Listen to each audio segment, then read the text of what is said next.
Faces in a crowd. Whether you're from New York City or Yeehaw County, we've all seen crowds of faces before, and we've all been simply a face in the crowd. So what if I told you that out of these 100 faces, 18% of these people suffer from depression? That's roughly this much of the picture that's cut off. So what is depression? Isn't it just a fancy word for feeling bummed out? No, Dwight. Depression is classified as one of the most pressing mental health issues in American society today. Those living with the condition suffer from persistently morose moods that impact their way of life, whether it be mentally or physically. Scientifically speaking, though, depression is classified as low levels of serotonin and dopamine being produced in the brain, which are both chemicals that produce a feeling of euphoria. So depression has existed since the dawn of civilization. However, the public perception of it has shifted drastically over time. As you can see, in the early 20th century, the mass public was virtually unaware of this idea, and those suffering from the disease often did it alone.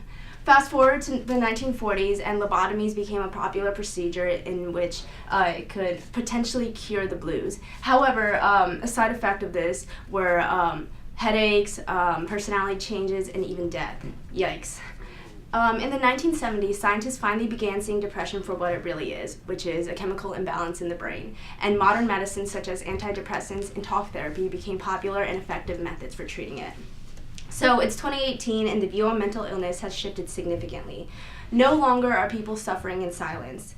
This shift is being perpetuated by social media sites and celebrities in convincing audiences that there's beauty in one's suffering. So social media sites like Tumblr are notorious for its excess of disheartening content that glorifies depression.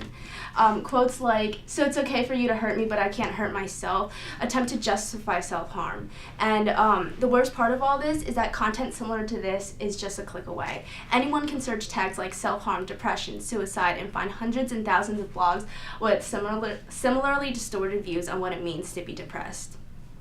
This incredibly hits home for me because as someone with a 13-year-old sister who just started being able to use Instagram, I don't want her developing this idea that there's a correlation between sadness and one's beauty. So the glorification of sadness doesn't end when one logs off.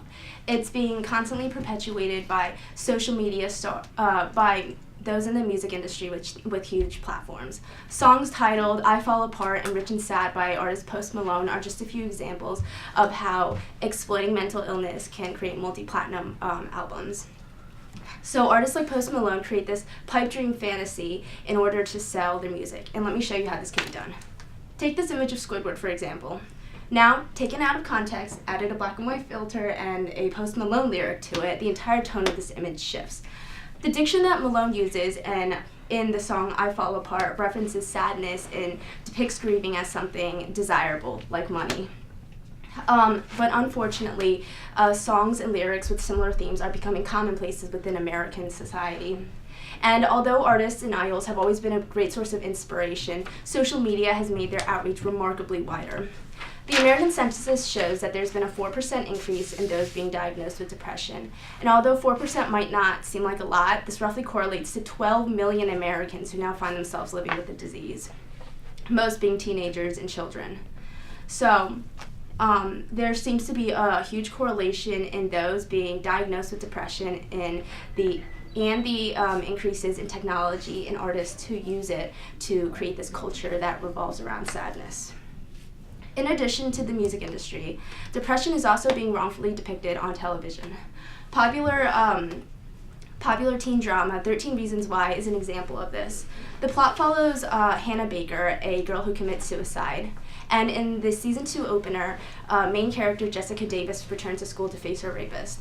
Her friend reassures her, "You're pretty and sad, people love that," implying that her sadness is somehow correlated to her beauty.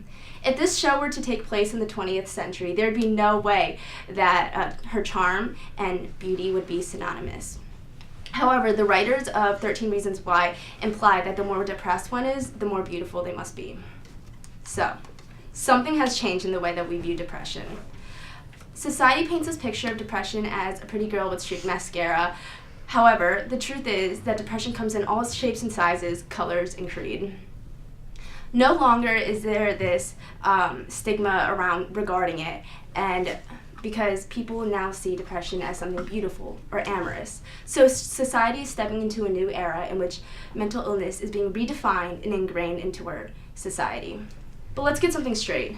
Depression is not a love song to bop along to, nor is it a fashionable illness or a fad for Instagram influencers to post about, like, and ultimately disregard. So, in similar manner, let's break the internet. Not like this, though. Let's break the internet with proper mental health awareness. Thank you.